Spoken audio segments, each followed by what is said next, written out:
season is nothing like what we're going to see in the regular season. Mike McDaniel's not tipping his hand, but you see him here throwing it to Tyreek Hill, and that's a big deal. Every time Tua throws it deep, everybody's going to react. Some people are going to say he can do it. Some people are going to say, look, Tyreek came back for the ball. He doesn't have the arm.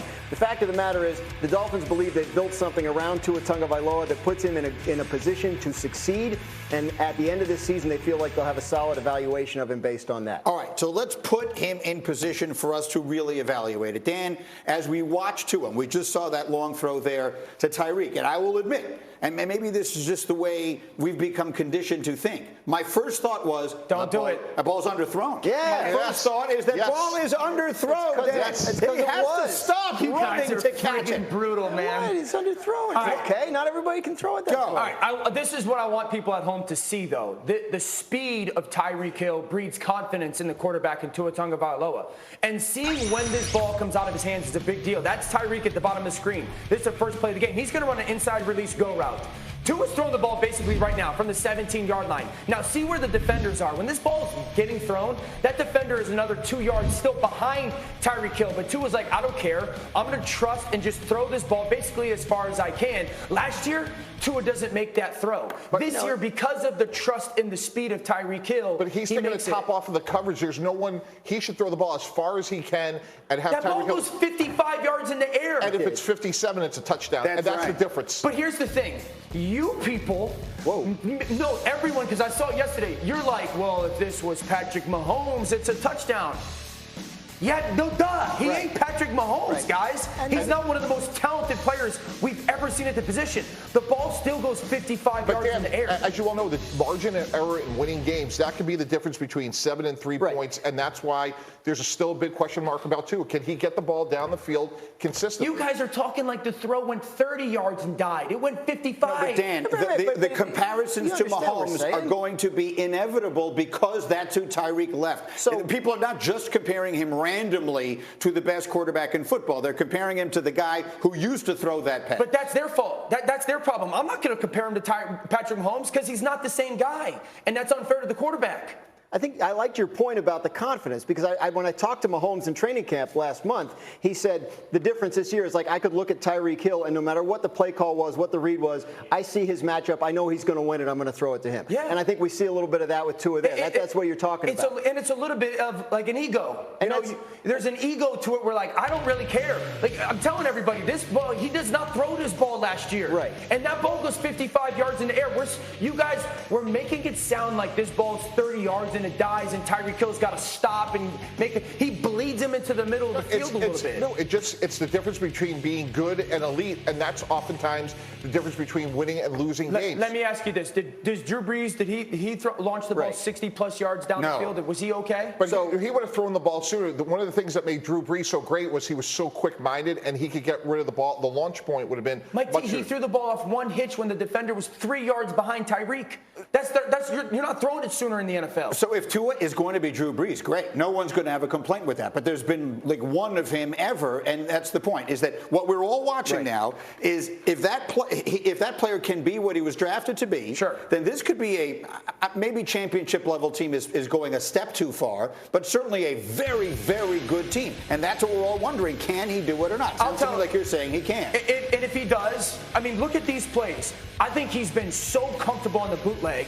I mean, you watch some of these throws. When he's on the move, these aren't easy throws. That ball fake, he's rolling to his left. This ball is absolutely perfect right there. Yeah. On the move, down in the right. I don't think there's any disagreement that Mike McDaniel will be a really strong impact on how well he plays. I don't think there's any disagreement, but the difference between winning and losing, and again, you go back to Kansas City, Buffalo, Chargers, and Cincinnati. Can they score consistently with that group? And that's the big question mark is, can Tua get it down the field consistently? But that's the thing. Like, if you're talking about Mahomes, and I understand it's not a fair comparison, but like that's somebody who elevates beyond the circumstances when things aren't going well. I don't think the Dolphins are expecting or asking Tua to be that guy right now. I think they're going to ask him to function in Mike McDaniel's offense and deliver what's asked of him. But to your point, do you at some point in the season need to be that guy that can make that ludicrous throw, that can elevate beyond the circumstances and when things are going poorly? And we don't know that about him. And that's a fair question.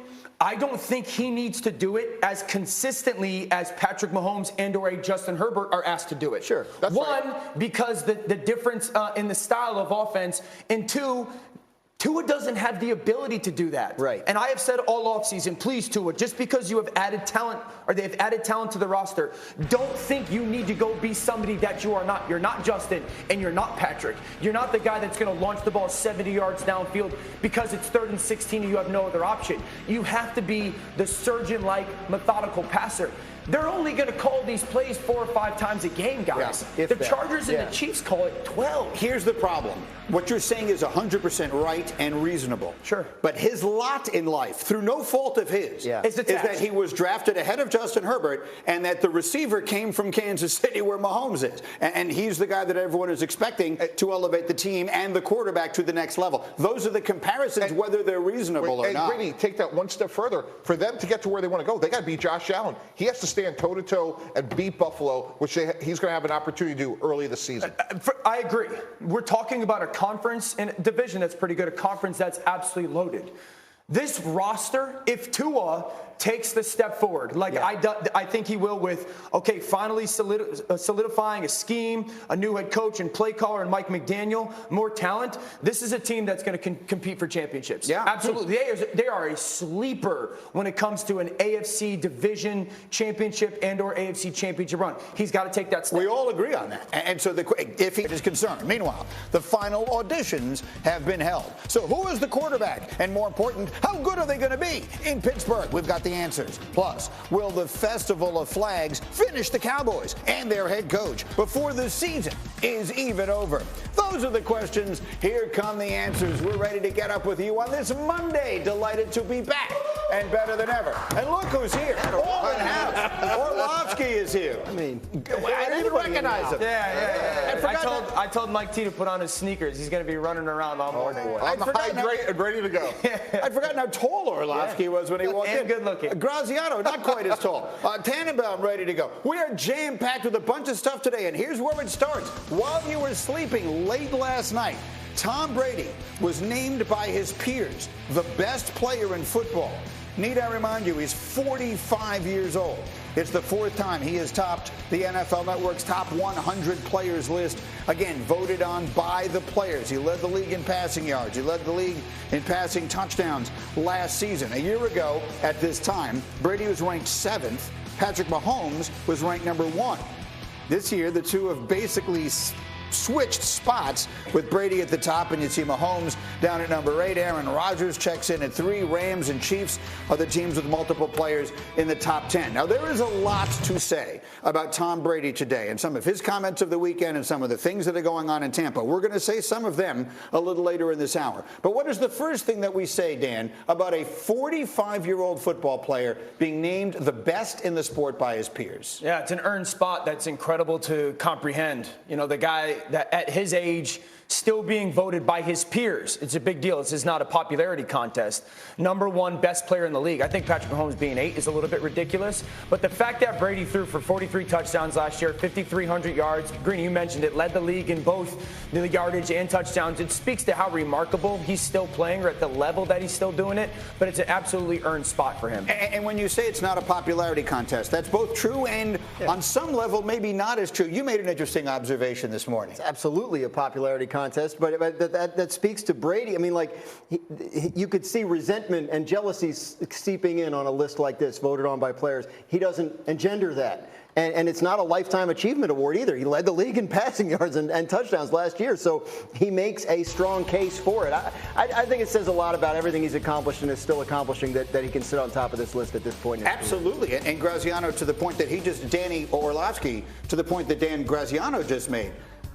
You could easily see a player who is as highly regarded, who gets all the accolades and everything that he has gotten all this time and the money and all that. You could see other players resenting that. This list suggests, I think, to Dan and me, that the players don't view Brady that way. They view him not only with professional respect, but with personal respect as well. Yeah, I think that the professional respect is the thing that places him at the very top, because the players know how hard it is to perform, let alone to perform at the level that he has at the age that he is. But my reason for saying it's not a popularity contest, because sometimes a list like the Pro Bowl is. Right. Where you're like, oh, he played okay, all of a sudden he's a Pro Bowl. This is guys who are sitting there saying, no, my teammate should be the number one guy, or I should be the number one guy.